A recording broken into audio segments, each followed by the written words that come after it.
La el sábado pasado habíamos hablado sobre fuentes de investigación y la importancia de buscar, eh, artículos y datos confiables en el Internet, complementado lo que se puede encontrar con las editoriales y los libros que también son relevantes sobre esta materia. Entiendo que hay algunas personas que recién se han conectado o están asistiendo en esta ocasión. Vamos a hacer un pequeño recuento de eso y de ahí vamos a avanzar con lo que es la redacción académica, que es también importante en la investigación y también el tema de textos académicos en el derecho.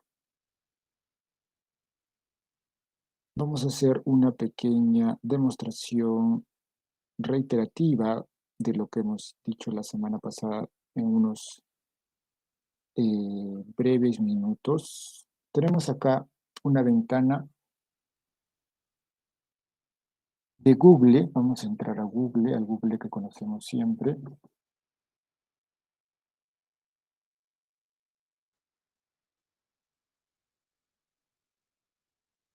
Entonces, quizá lo importante del sábado pasado fue hablar sobre las fuentes académicas y la importancia de reconocer cuáles son confiables y cuáles no son confiables.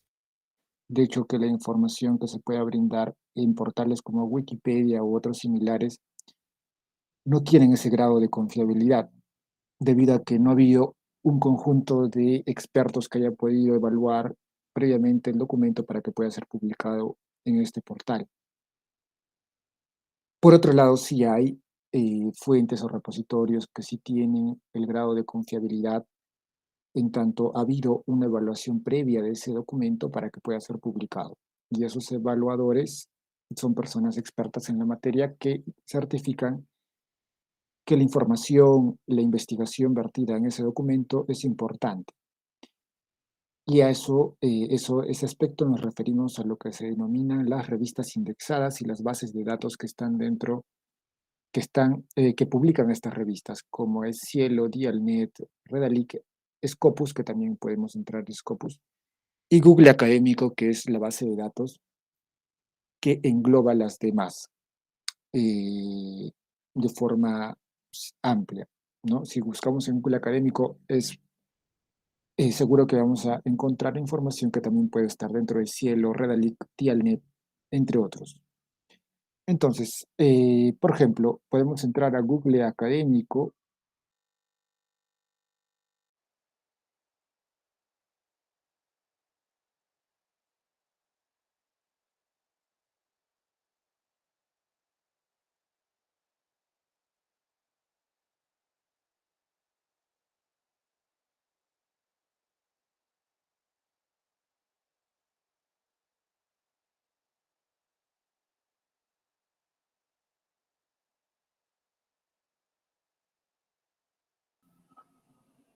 Bien, ha habido problemas en el sistema. Vamos a entrar a Google Académico, como les mencionaba.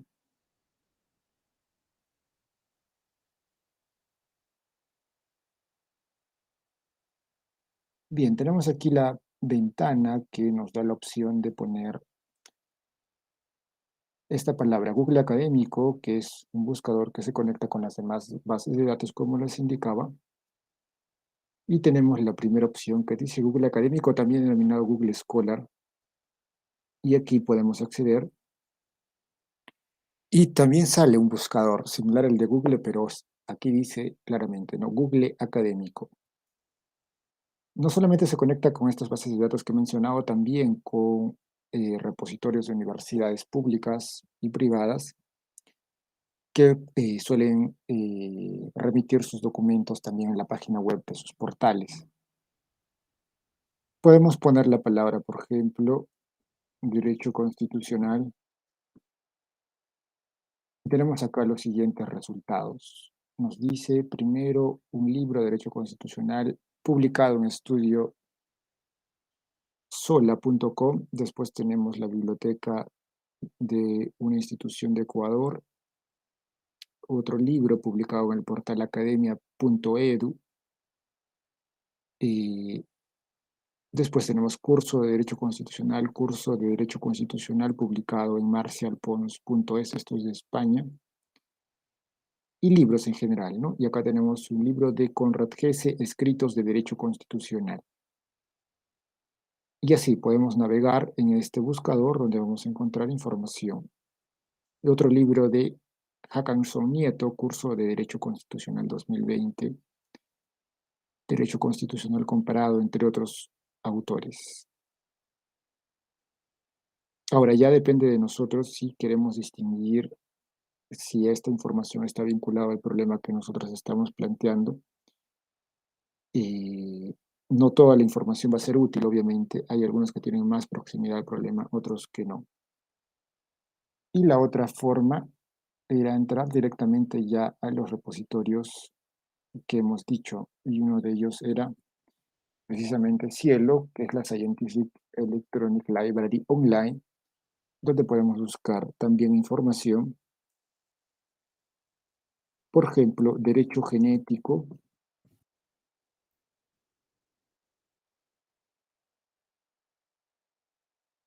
Bien, tenemos los siguientes documentos publicados en Cielo: Derecho Genético, de la revista de Bioética y Derecho 2022, titulado Una aproximación a las dimensiones estática y dinámica de la voluntad procreacional a partir de la reproducción asistida post-mortem. Todas estas revistas y artículos son de acceso público, como les mencionaba, excepto las que están publicadas en Scopus, donde se debe ingresar con un correo institucional, siempre y cuando ese correo institucional sea de una universidad que tenga convenio con Scopus. En este caso tenemos este documento, ¿no? Revista de Bioética y Derecho, una aproximación a las dimensiones estática y dinámica de la voluntad procreacional a partir de la reproducción asistida post-mortem. Esto ha sido publicado en el año 2022. Tenemos todo el documento disponible, ¿no? Y tiene todas las estructuras y toda la rigurosidad académica para poder ser citado en una tesis, referencias bibliográficas, conclusiones, el desarrollo y la introducción. Acá tiene la opción también de transformarlo a PDF, como ven acá. Hacemos clic ahí y esto se transforma automáticamente al PDF.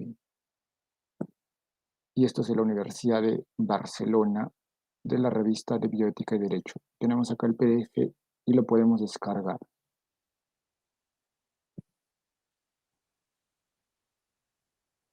También aquí tenemos la forma de citado. Tenemos acá cómo citar este artículo y nos da modelos de citas, creo que no están apareciendo, pero cuando hacemos clic ahí nos remite a otra ventana nueva donde aparecen los modelos de citas. Como en esta ocasión estoy proyectando solamente esa pestaña, me parece que si no, no aparece lo que les he mencionado. Bueno, creo que se ha quedado estática la pestaña anterior. Ahora estoy en otra pestaña.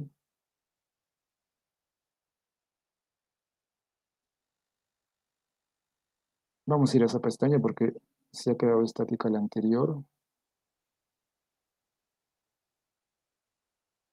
Bien, acá tenemos los modelos de citas que les estaba señalando, que el mismo programa de Cielo ha emitido.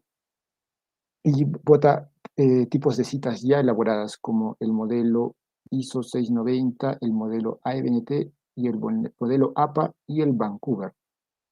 El modelo APA es el más utilizado y esto implica que nos facilita la citación, ¿no? Simplemente control C, control V en el Word para que esta referencia bibliográfica ya esté lista para el documento que estamos elaborando. Y como recordarán, el modelo APA, en el texto solamente está el apellido y el año de publicación, ¿no? Y este sería el modelo para la cita en el texto y lo demás sería el modelo para la referencia bibliográfica al final del texto. Bien, estos son los modelos de citas y aquí en la parte derecha hablamos también de los gestores bibliográficos, ¿no? Pero eso ya es otro aspecto. Eso es lo que quería mostrarles de los modelos de citas y teníamos también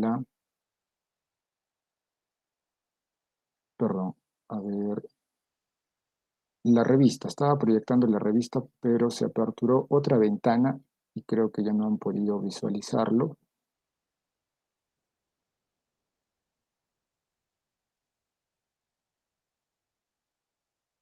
Bien, ahora sí.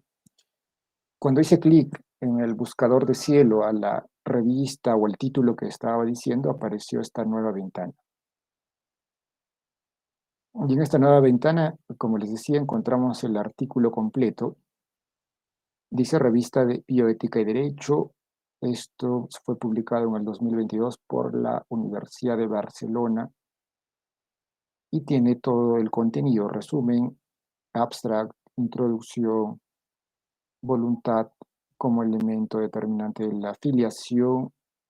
Bueno, esta es una revista de España, como dijimos, de la Universidad de Barcelona. Cataluña, qué pasa en Cataluña, Argentina, el tema de la elementos genético y evolutivo en la reproducción asistida heteróloga y la reproducción post-mortem. Y esto es valioso, ¿no? Si es que se está realizando una investigación sobre reproducción humana asistida y el derecho. Y las conclusiones. Y como les decía, aquí en la parte derecha hay la opción para poder transformar a PDF, dice acá español PDF, y cómo citar este artículo, y nos van a dar los modelos para poder citar en nuestro documento Word.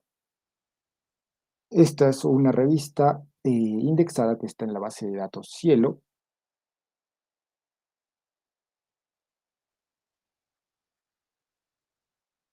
Después teníamos también la otra base de datos y es Redalic, que también tiene las características de ser una base de datos confiable. Y también en Redalic podemos utilizar el mismo buscador, simplemente ponemos el autor o el tema que estamos buscando. Bueno, acá ya nos sale una base, una revista directamente, ¿no? Pero vamos a entrar desde cero, perdón, ponemos en Google, si es que estamos en Google, entramos acá, ¿no? Google, y en Google ponemos Redalic, que es la red de revistas de América Latina y el Caribe, y aquí podemos buscar información donde va a salir artículos que han sido previamente evaluados para su publicación, ¿no? Como les decía al inicio. Esperamos que cargue.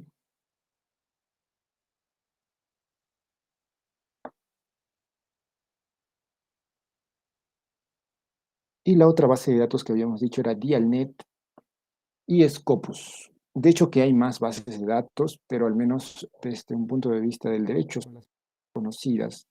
En medicina, por ejemplo, existe Medline, en economía EBSCO y otras bases de datos más especializadas. Aquí podemos poner eutanasia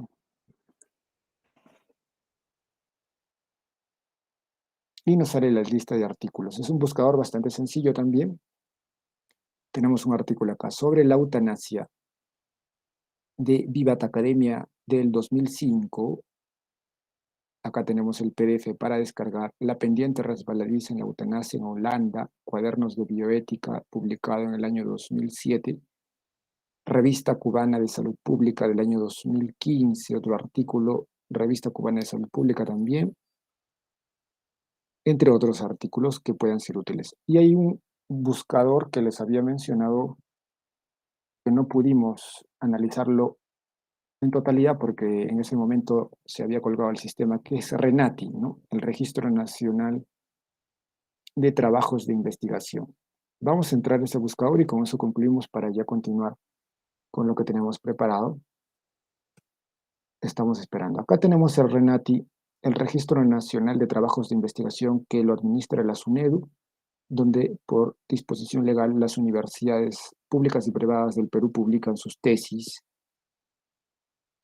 tanto de pregrado y posgrado, ¿no? Y aquí nos sirve para poder buscar el estado de la cuestión de la investigación. Y el estado de la cuestión son todas las tesis que han sido publicadas previamente y que tengan relación con nuestro problema.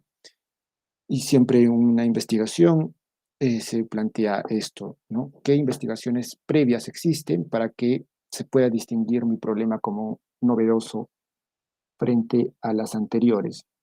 Podemos aquí poner, por ejemplo, principio de subsidiariedad, enter.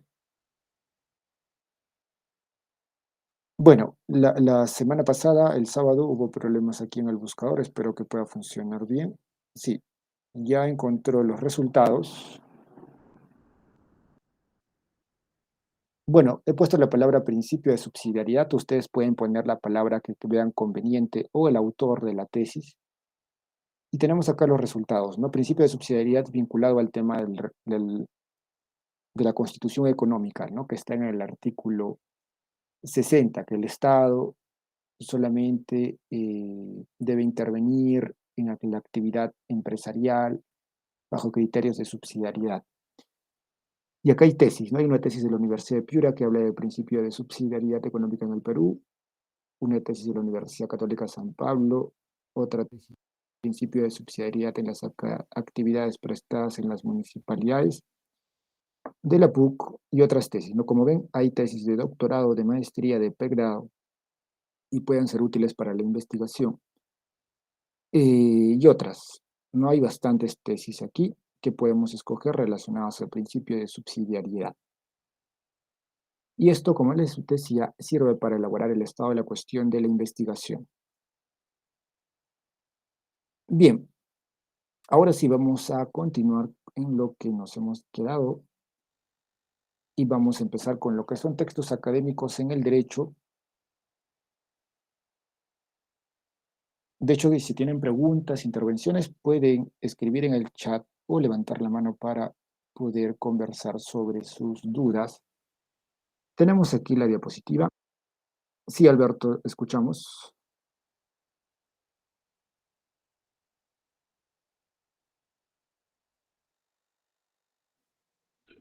Aló, maestro, buenas noches.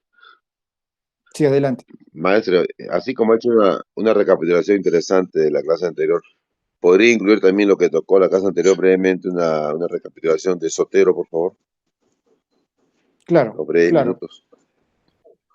claro. Vamos a recapitular el tema de Sotero. Como les indicaba, existen gestores bibliográficos que nos ayudan a poder administrar la información que estamos buscando en Internet y también la información que tenemos en los libros.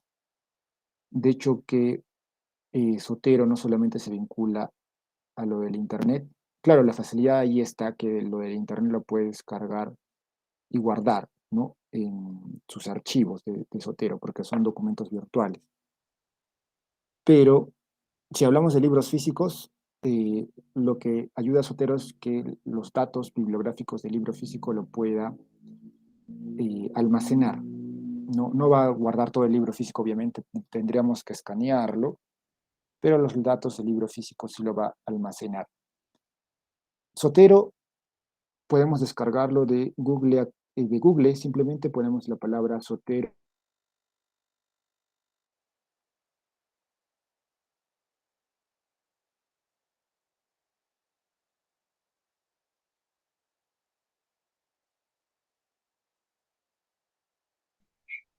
Se fue la señal, creo.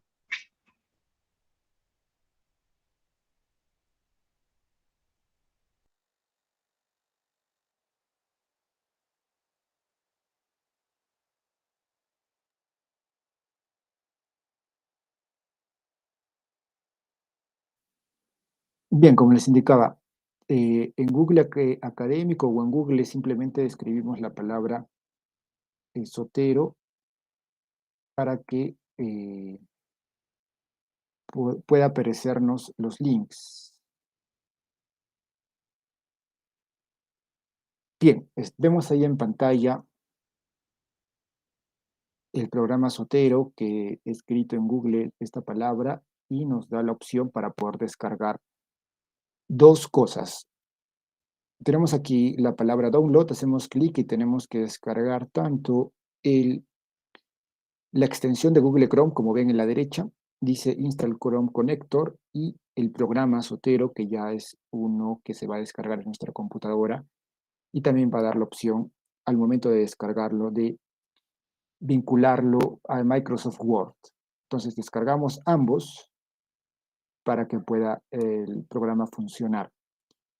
Una vez descargado, vamos a tener que usarlo en nuestra redacción académica. para lo cual tengo que compartir toda mi pantalla. Y habíamos dicho un modelo de un ejemplo de cita con el programa Zotero en el Google, perdón, en texto de Word que estábamos elaborando. Y esto está vinculado con Google Académico, ¿no? En Google Académico entramos al programa, entramos a Google Académico y aquí también podemos colocar el tema que nos interesa, como puede ser prisión preventiva. Tenemos acá diferentes documentos, algunos que tengan relación con nuestro problema, otros no, ya depende de nuestro criterio para poder escoger.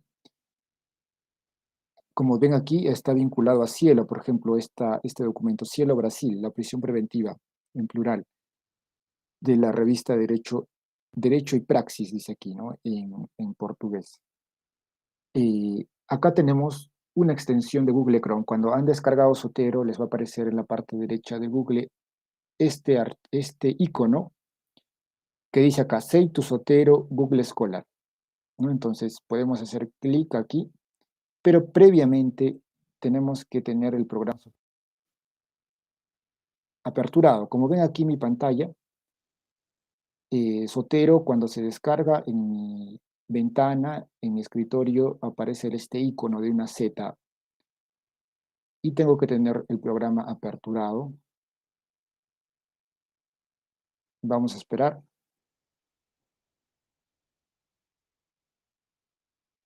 Bueno, lo que va a aparecer aquí son los documentos que ya previamente he podido guardar de Google Académico. Ven aquí, ¿no? Acá tengo varias carpetas. Por ejemplo, Derecho, Perú, Nota Escalia, ¿no? En este caso, Tesis Regulación de Precios. Y en Tesis Regulación de Precios he descargado ya 4 archivos. Este de aquí, Análisis Jurídico del Principio de Subsidiariedad, el Principio de Subsidiariedad Económica, Notas sobre la Interpretación Constitucional y este otro documento. Son 4 archivos que ya he descargado.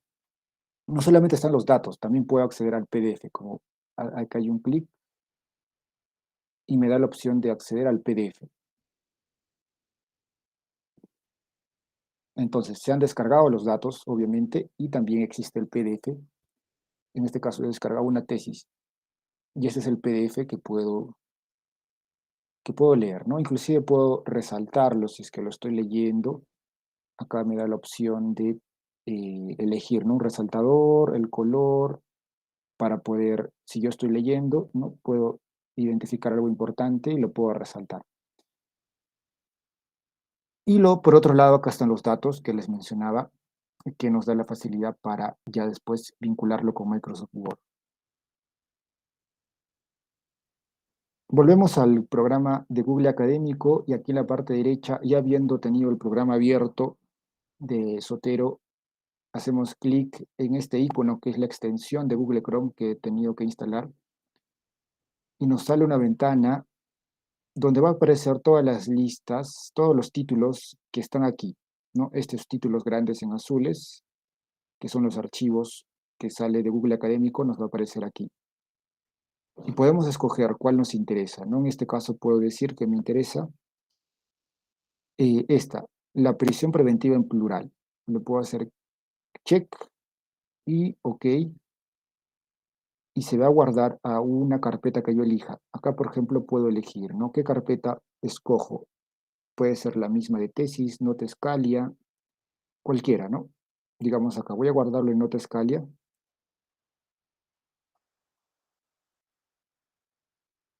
Bien, y se va a almacenar en esa carpeta, en el programa Zotero.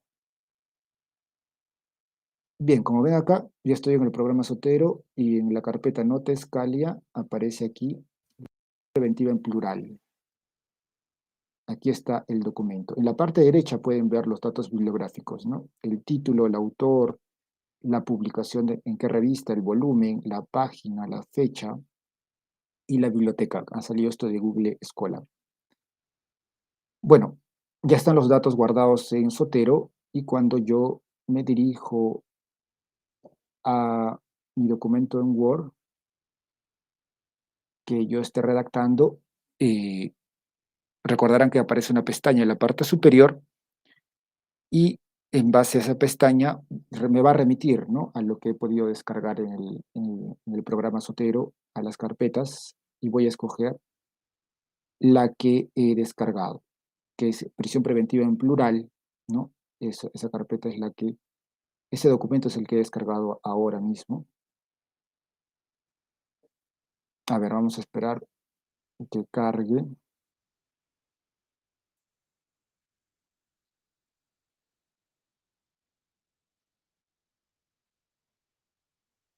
Tengo unos textos listos. Bueno, ya tenemos, a ver, el archivo. Ya entramos a Word. En este caso ya tengo instalado yo la extensión de Zotero en Word, ¿no? Y esto significa que en mi pestaña de Word me va a aparecer Zotero. Como ven acá, en la parte superior, acá aparece Zotero. Yo puedo estar escribiendo, ¿no? La prisión preventiva es una institución jurídica del derecho procesal penal. Puede ser que esta idea la haya obtenido de ese documento que he buscado en Google Académico, ¿no? Y acá necesito citarlo porque viene de ese archivo. Entro a Zotero, elijo acá Add Citation y espero a que cargue. Acá me da las opciones de elegir el tipo de cita, ¿no? Acá está el sistema APA, y entre otros sistemas, como dice aquí, Chicago, el Sevier, otro sistema del Modern Humanities Research, Modern Language Association, en general, varios tipos de cita. El Vancouver también. Pero el APA es el más utilizado. Entonces nos quedamos con el APA séptima edición, que es la última, ok, y nos sale esta barra, ¿no? Hacemos clic en la flechita para ver qué documento voy a escoger.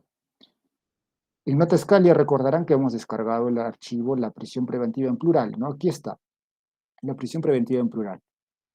Hago clic en OK y ya me aparece aquí la cita en APA, el apellido del autor y el año de publicación. Y también me va a aparecer la referencia bibliográfica, ¿no? Hago clic aquí en Add Bibliography y me aparece la referencia bibliográfica del archivo que he encontrado en Google Académico. Bien, entonces tenemos acá ya la referencia bibliográfica y la cita en el texto, en el estilo APA, séptima edición. Esa sería la demostración para el tema de Zotero que hemos podido hacer el sábado pasado. Bien, vamos a continuar ahora sí con la diapositiva que tenemos preparada para el día de hoy. A ver, un momento.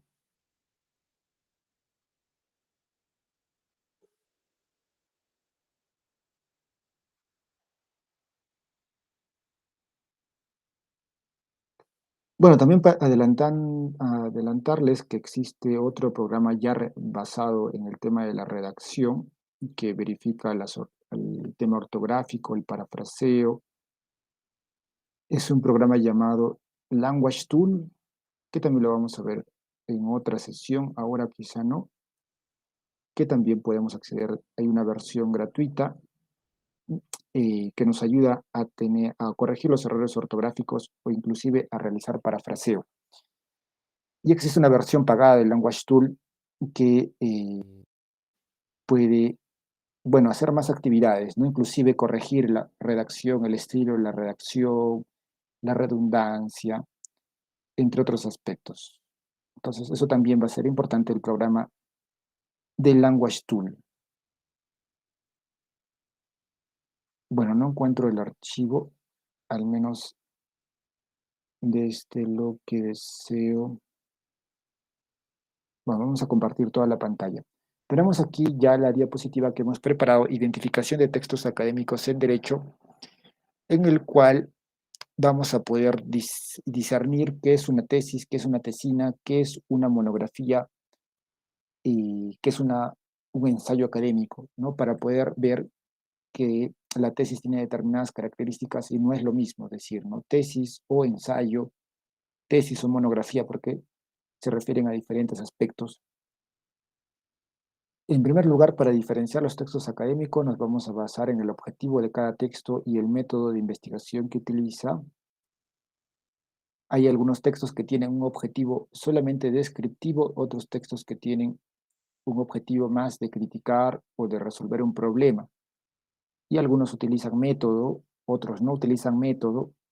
Obviamente la tesis sí utiliza un método, la monografía no utiliza, el ensayo tampoco es necesario que utilice un método, el artículo científico sí utiliza un método.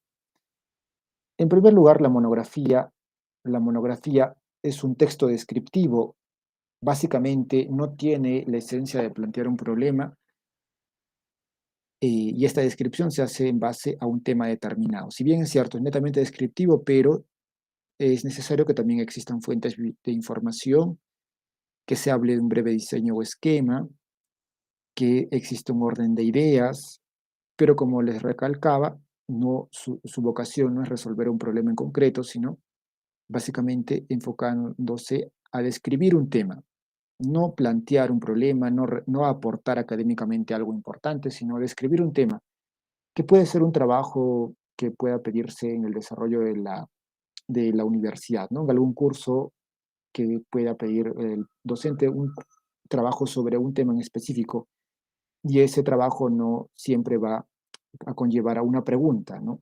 Lo que sí es una tesis, donde sí se desarrolla una pregunta. En el caso de la monografía, la mayoría de libros de derecho, cuando se habla de tratados, de libros de derecho penal, donde el autor toca todos los puntos del derecho penal, todas las instituciones, la historia de las instituciones, son en sí trabajos monográficos de gran escala, ¿no?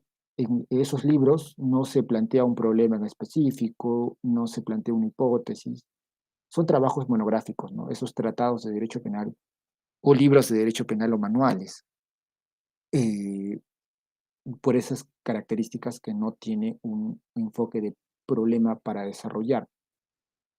Por otro lado, tenemos también las reseñas. Las reseñas son textos que comentan otros textos académicos, pueden ser descriptivas o críticas en esencia, pero su enfoque es netamente de hablar de otro texto. También es un texto académico que se utiliza en la universidad a modo de un trabajo que puede dejarse, en el sentido de analizar un texto que se está tocando por parte del docente, ¿no? Puede decir que lean ese texto y hacer un resumen o una crítica de ese texto implica hacer una reseña. Bueno, tenemos acá un modelo de reseña literaria donde se habla del resumen del libro, los datos del autor, los personajes, entre otros aspectos. Tenemos también la tesina que es en sí un trabajo monográfico, no es una tesis propiamente, y la monografía, como dijimos, es un texto netamente descriptivo que no tiene la vocación de plantear un problema, un texto descriptivo en el cual se utiliza quizá para lograr una segunda especialidad o un diploma o un diplomado. ¿No? En esas circunstancias académicas no necesariamente no se conlleva a lograr un título profesional o un grado académico, sino diplomados o segundas especialidades. Tenemos aquí algunas características. Sus objetivos son limitados, de una extensión menor a 100 páginas, está compuesta por una recopilación y revisión bibliográfica. Quizá es la primera aproximación previa para hacer una tesis, ¿no? De repente se hace una tesina sobre los antecedentes de la prisión preventiva en el Perú, historia, y ya me puede servir eso para después plantear la tesis en el cual voy a resolver un problema sí o sí. Tenemos acá un modelo de tesina, la tesina de licenciatura en historia de una universidad que hemos podido copiar, Universidad Nacional del Sur.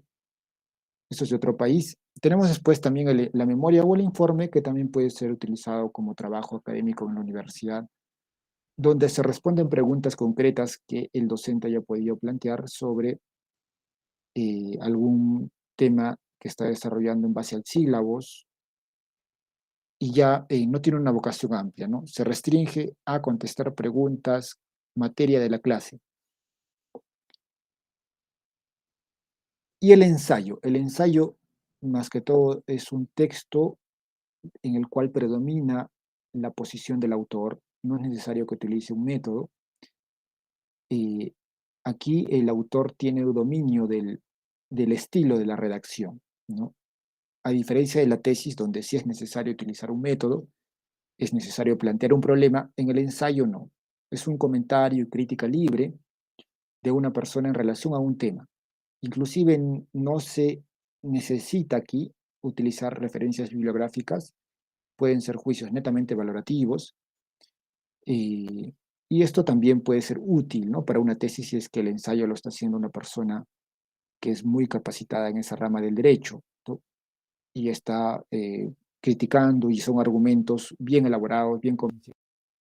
Puede ser también una fuente para una tesis.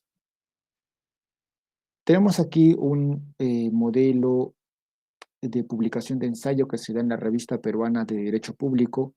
Lo pueden encontrar en la página web del doctor Domingo García Belaúnde. Seguro lo conocerán, que es un constitucionalista importante a nivel nacional. Tiene su página web y en esa página web hay documentos muy importantes que publica de acceso libre, revistas, ensayos del doctor, en general bastante información, inclusive sus libros, todos sus libros están en esa página web. Simplemente en Google pueden poner Domingo García Belaúnde y les aparece la página web y están sus libros sobre derecho constitucional y otras materias. Y ahí también se publica los diferentes números de la Revista Peruana de Derecho Público, donde existen ensayos sobre el tema del derecho público. Después tenemos el artículo científico, que sí tiene el propósito de plantear un problema y un método. Quizá es la forma más importante, difundida de divulgar la investigación, ¿no? Las tesis obviamente conllevan a lograr un grado académico, se publican en repositorios y hay posibilidad de que esa tesis se convierta en artículo científico, ¿no? Por ejemplo, la tesis puede tener 150 páginas o cientos, y el artículo científico tiene el propósito de resumir todo eso en 20, 25 páginas para que esto pueda ser publicado, ¿no? En estas revistas indexadas que les he mencionado, y esto se pueda difundir más ampliamente. Entonces, comúnmente el artículo científico está vinculado a una tesis. Es como el resumen de la tesis, con el objetivo de que pueda ser publicado. Esto sí tiene una estructura, bueno, acá decimos según la UNESCO, ha regulado estas estructuras o textos académicos donde existe una introducción, materiales y métodos, resultados y discusión. De hecho, que conocen Gaceta Jurídica y en específico Gaceta Constitucional, que tiene bastantes publicaciones cada mes, y aquí se publican artículos científicos, ¿no? De personas conocedoras del derecho. También tiene su línea Gaceta Procesal Civil, Soluciones Laborales, Gaceta Penal, y sirve una fuente importante, ¿no? De jueces y fiscales que hacen investigación. Finalmente, la tesis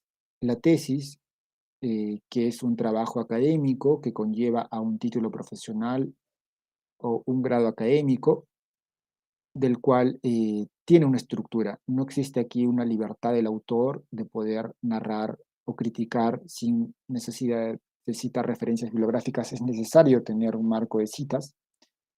La estructura en general de una tesis tiene que tener lo siguiente, ¿no? El marco metodológico, que es en sí el proyecto de tesis donde se plantea el problema, se plantea la hipótesis, se plantea eh, el método, la justificación y también un breve esquema de lo que se va a desarrollar en la tesis, ¿no? Que vendría a ser el índice, un breve índice. Y eso también varía dependiendo de la universidad, ¿no? Quizá una universidad también implica, exigen que se redacte una matriz de consistencia, entonces eso va a variar. Y el marco teórico donde se desarrolla ya los conceptos básicos que van a fundamentar mi postura.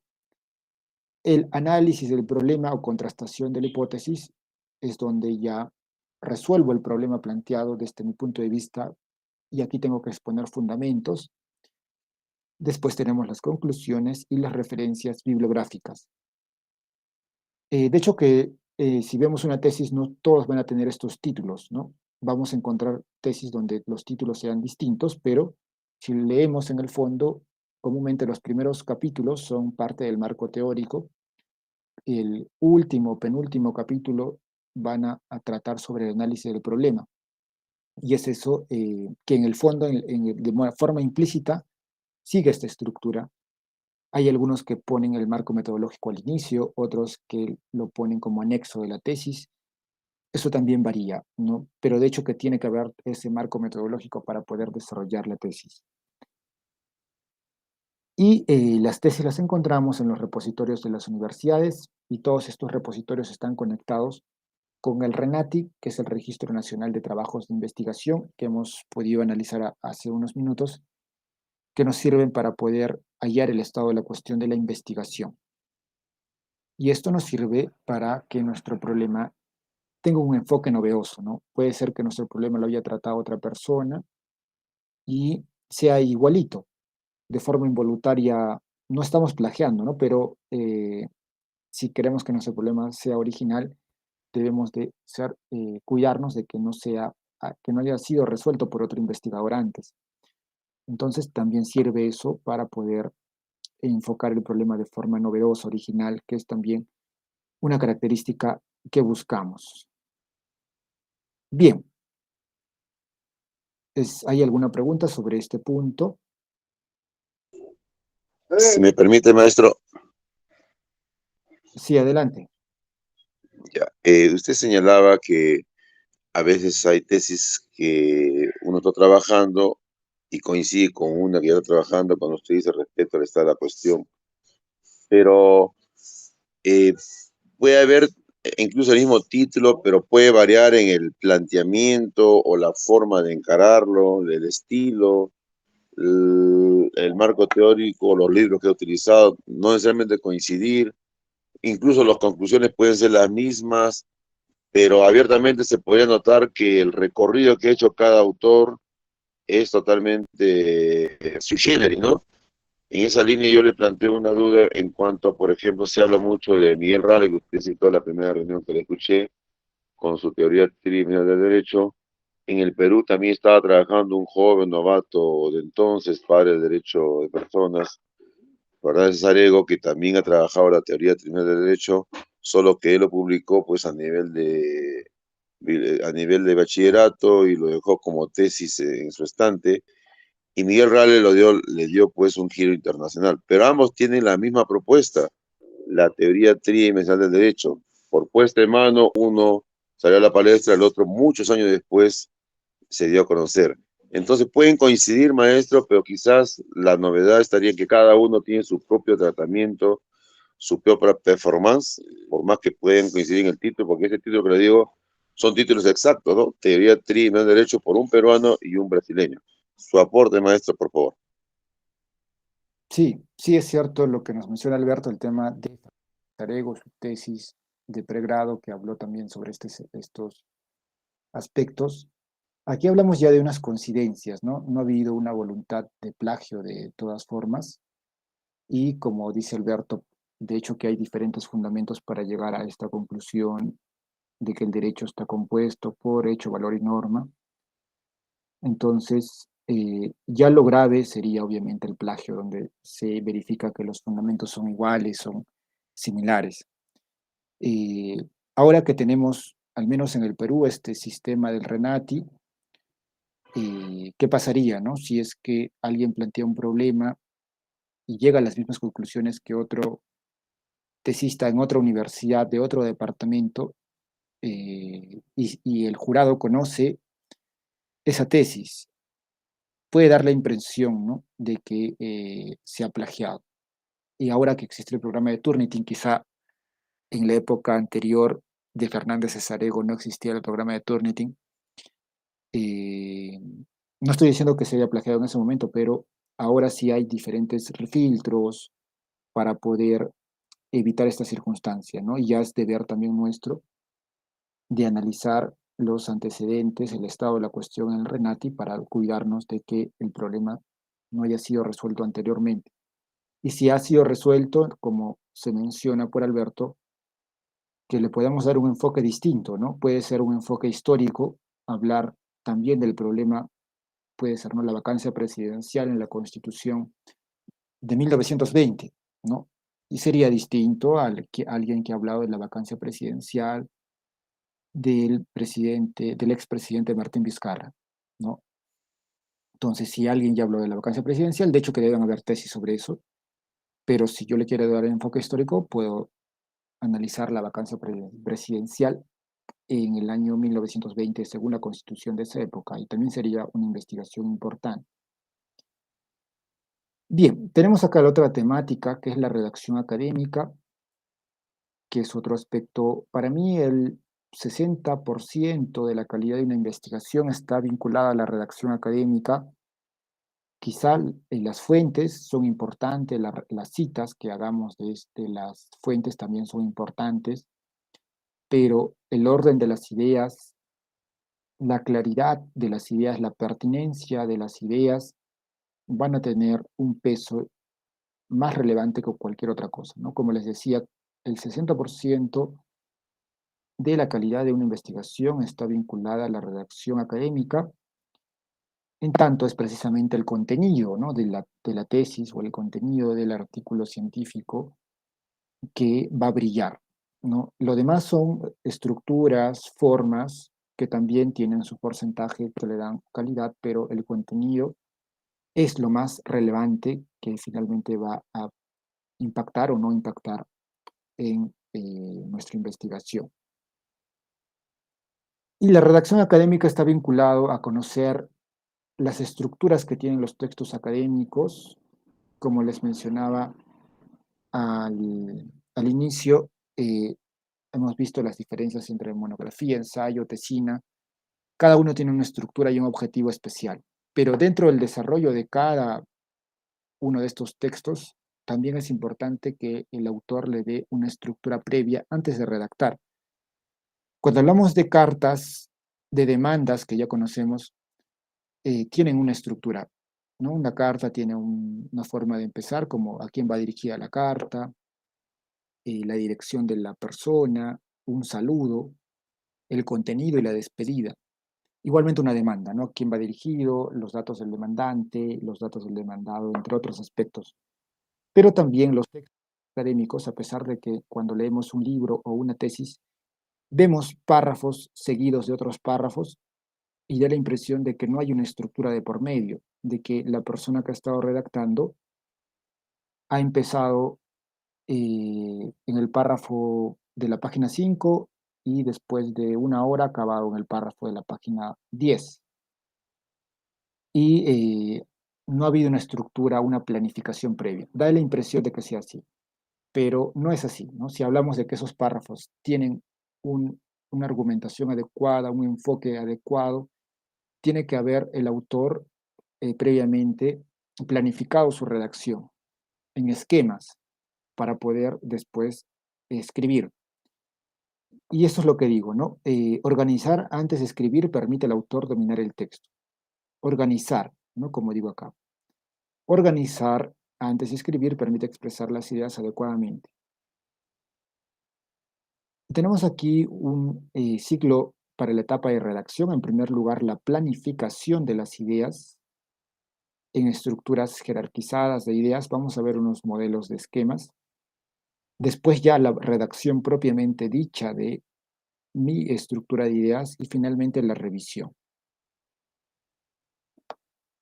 Y todo lo que les estoy mencionando, acá tenemos un libro de Álvaro Escurra, que es Iniciarse en la redacción universitaria, de la editorial de la Pontificia Universidad Católica del Perú. Entonces, tenemos esa referencia académica sobre el tema de lo que estamos desarrollando, la importancia de la planificación, ¿no?, de estas etapas de planificación, redacción y revisión.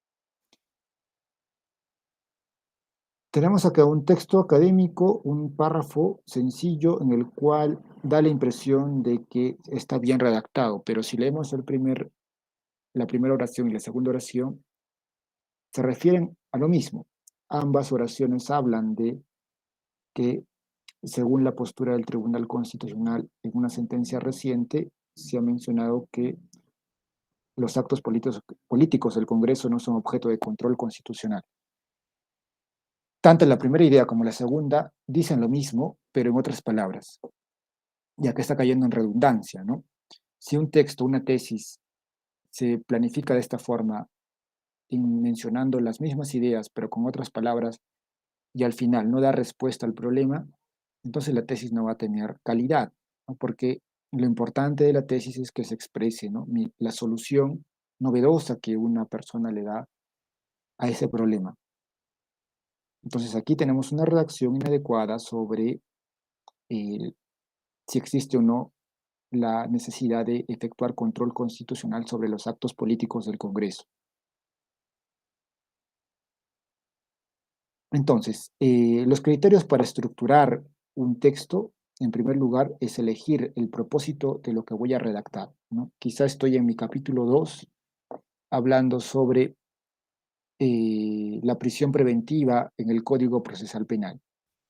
Y mi tema a desarrollar es eh, qué opina la doctrina sobre la prisión preventiva en el Perú.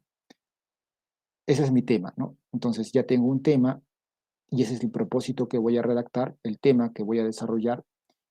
Después viene ya organizar las ideas en el cual voy a plantear mis ideas principales y secundarias. Puede ser que en el primer párrafo hable de un jurista importante, ¿no? Que haya hablado de la prisión preventiva, quizás César San Martín Castro, y digo, en el primer párrafo, desarrollar el libro de César San Martín Castro en relación a su postura de la prisión preventiva y la crítica al presupuesto de peligro procesal, ¿no? Entonces ya tengo una idea principal que voy a desarrollar en el primer párrafo.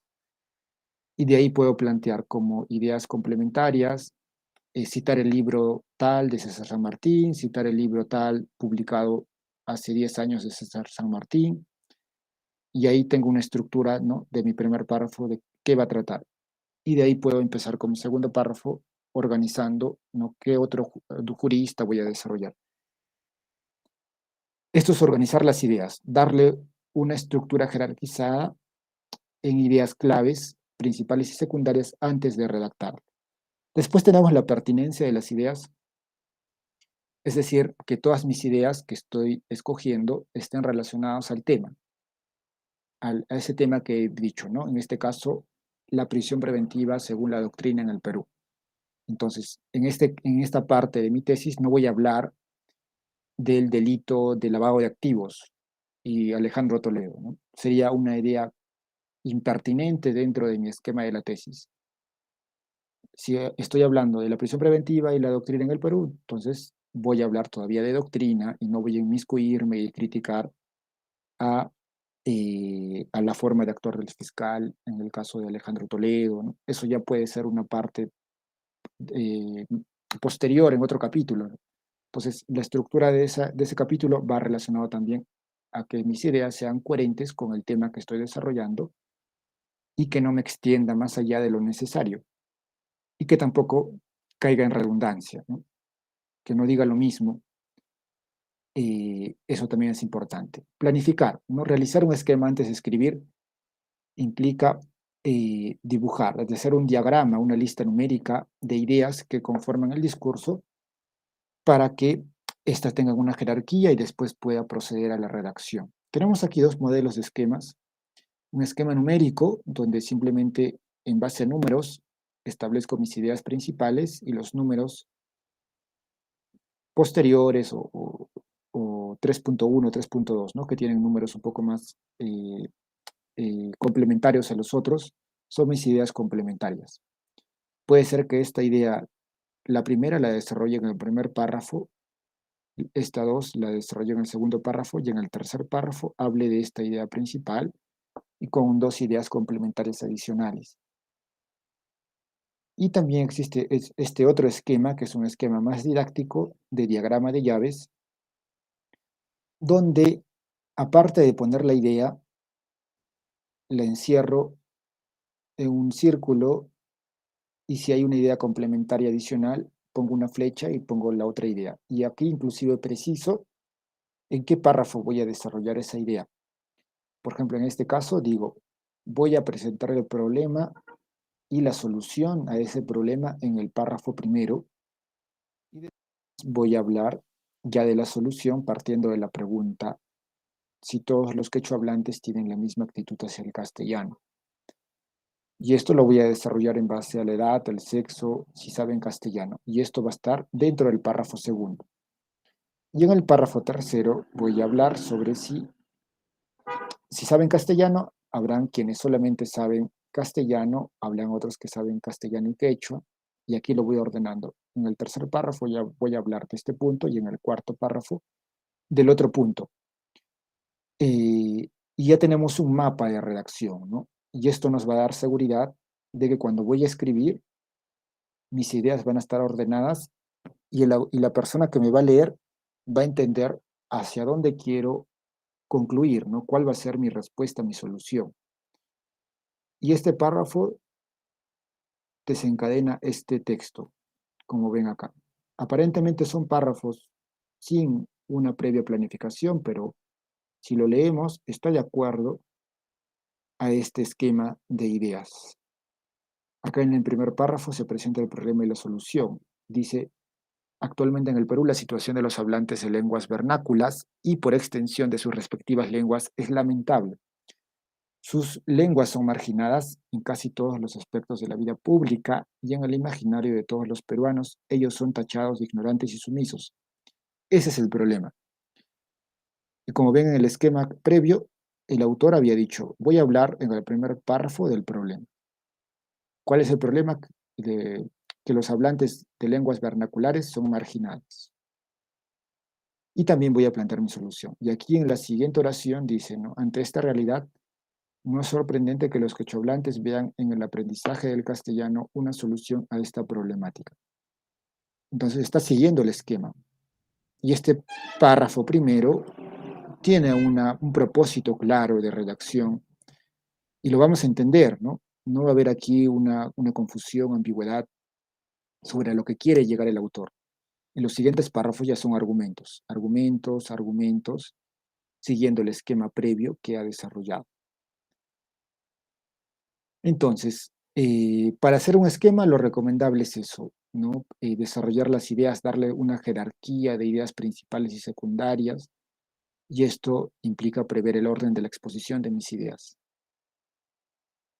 Tenemos acá otro modelo, ya es un ensayo redactado, de hecho que cuando lo vamos a leer vamos a encontrar un objetivo preciso, ideas claras y un punto de vista del autor, ¿no? Bastante fundamental. Y cada párrafo, como ven, siempre va a partir de una idea principal y va a tener sus ideas secundarias.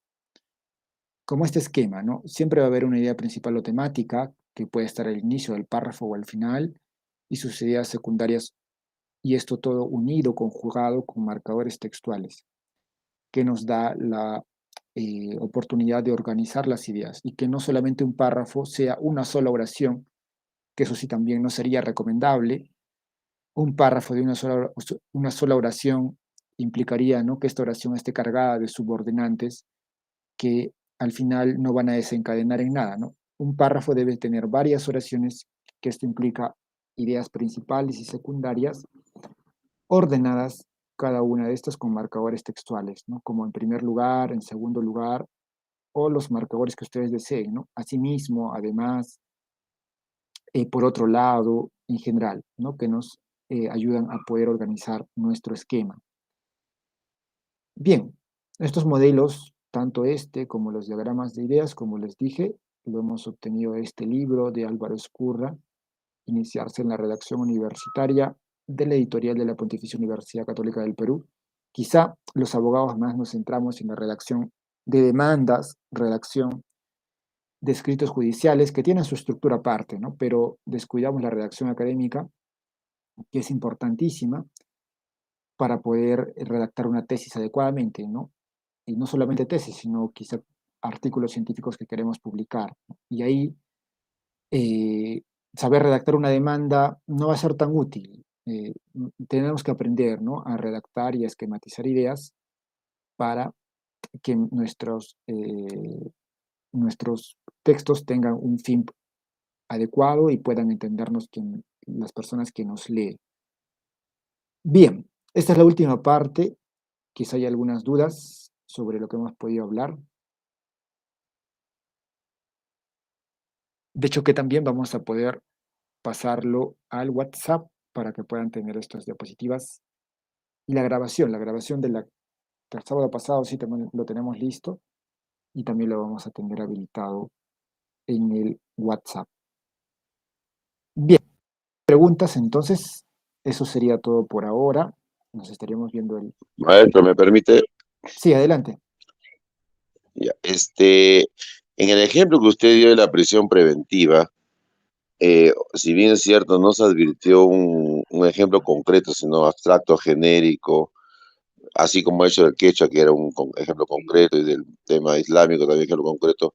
Ojalá que la próxima nos comparte en el Drive ejemplos concretos en el mundo del derecho precisamente. Por ejemplo, en la prisión preventiva, usted ha dado algunos detalles genéricos, pero no se advierte la estructura del problema que usted plantea. Yo pongo un supuesto y usted lo aclarará en su momento ahora. Por ejemplo, si habla de la prisión preventiva, la problemática que hay, habría que estructurar el contenido, digamos, bajar desde las medidas cautelares, ¿no? En materia penal, y hay las personales y hay pues las reales, o solamente voy a medidas cautelares, hablo solo las personales, menciono las personales y hasta que aterrizo en la que es mi temática, la prisión preventiva, y me interesa, por ejemplo, decir cuál es el supuesto más gravitante para que haya prisión preventiva, y ahí pongo como subtemas cada supuesto, fundados y graves elementos de convicción, el segundo, prognosis y la pena, el tercero, pues lo que es el tema del peligro procesal, el cuarto, la proporcionalidad, y el quinto, digamos, la duración de la medida. Hay un sector de la doctrina que señala que es más importante la proporcionalidad, ¿no? Es que sea idóneo, necesaria y ponderado o proporcional en sentido estricto, tomando en cuenta Lexis. Pero